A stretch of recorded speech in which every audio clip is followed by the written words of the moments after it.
Were we lied to about George Washington and the cherry tree? Was the tale meant to teach us about the value of honesty completely made up? You know the story. When George Washington was a young boy, he received a hatchet for a gift and used it to hack down a cherry tree. When his father, Augustine, found out, he was livid. He asked him, "Who chopped down the tree?" And young George bravely said, "I cannot tell a lie. I did cut it with my hatchet." This earned George a hug and the fatherly praise that his honesty was worth more than 1,000 trees. But where did that story come from?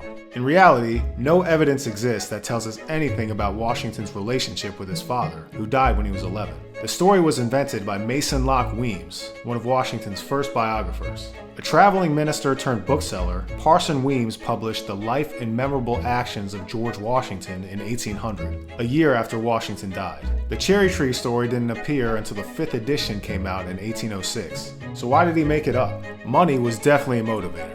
Weems knew that people were starving for information about Washington's personal life after his death, because very little was known about the man, aside from his military record at the time. In January 1800, Weems told his publisher, "Washington you know is gone. Millions are gaping to read something about him. My plan, I gave his history, sufficiently minute, and then go on to show that his unparalleled rise and elevation were due to his great virtues." He knew he had a hit on his hands, and he was right. The book became an instant bestseller after it was released. But he also had more pure motives. Weems was a committed Federalist who prized self-discipline and order just about as much as money.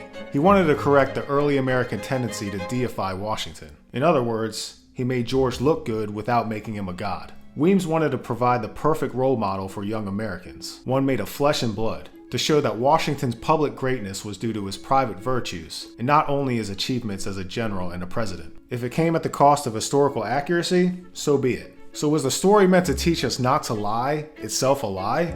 Yeah, pretty much. But was it a noble lie? Yes? I don't know, let us know what you think.